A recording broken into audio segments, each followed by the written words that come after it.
बिस्मिल्लाहिर्रहमानिर्रहीम, अस्सलाम वालेकुम। कैसे हैं व्यूअर्स। अच्छा, एक व्यूअर का सवाल था कि जब अंगूर की बेल लगे हैं तो उस गमले को हमने कैसे इन्वायरमेंट में रखना है। अच्छा, बात दरअसल कुछ यूँ है कि अगर आप लोग नर्सरी से प्लांट लेकर आते हैं, बिलफर्स गर्मी में लेकर आते हैं, वो शेडी एरिया में पड़ा होता है। तो जिस टाइम आप अपने गार्डन में लगाते हैं, धूप में लगाते हैं, तो उस टाइम जो प्लांट है वो सूखना शुरू हो जाता है, पत्ते गिरा जाता है या फिर उसकी जो ग्रोथ है वो मुतासर होती है।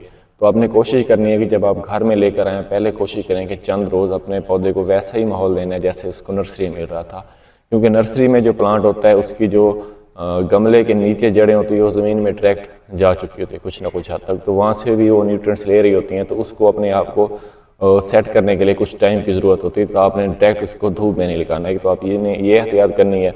इसी तरह अगर आप लोग बिल्कुल धूप से पौधा लेकर आ रहे हैं तो फिर आपने डायरेक्टली उसको किसी छाँव में लगा दें या फिर ऐसा कुछ, क्योंकि उस टाइम उसकी जड़ें जो हैं वो थोड़ा सा मुतासर हो रही होती हैं। तो इसलिए उसको पौधा जो है स्ट्रेस में चाह रहा होता है, उस टाइम आपने उस पौधे को कुछ ना कुछ ईजी रखना है।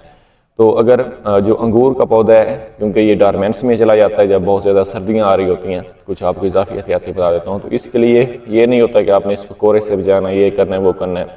इसको आपने सिर्फ इसके पानी का एहतियात रखना है। सर्दियों में आपने इसको पानी बिल्कुल कम देना है। हाँ, जिस टाइम इसकी ग्रोथ का सीज़न आ रहा होता है, मीन के फेब के लास्ट में, तो फिर आप कोशिश करें कि इसके ऊपर किसी भी किस्म की फास्फोरस का इस्तेमाल कर देना, या फिर जनवरी या फिर दिसंबर में इसके ऊपर जो डिकम्पोज की हुई गोबर खाद है वो भी अगर आप लोग इसमें इस्तेमाल कर देंगे तो मिट्टी बहुत अच्छी बन जाएगी। तो इस तरह जो आपके पौधे की ग्रोथ है वो बहुत ही अच्छी बन जाएगी। अगर गमले में ही आपने इसको लगाना है तो रिपोर्टिंग की बात करें अगर, तो इसको आप लोग जनवरी या फिर फेब में, जब इसकी ग्रोथ स्टार्ट जब तक ना हुई, पौधा जब तक डोरमेंसी की हालत में होता है, रेस्ट की हालत में होता है, तब तक आप इसकी जो है रिपोर्टिंग भी कर सकते हैं। तो फिर कोशिश करें कि जब जो रिपोर्टिंग वाली मिट्टी है उसको अच्छी तरह जरखेज़ करना चाहिए। जितनी अच्छी मिट्टी होगी उतनी ज़्यादा अच्छी आपके प्लांट की जो है ग्रोथ होगी।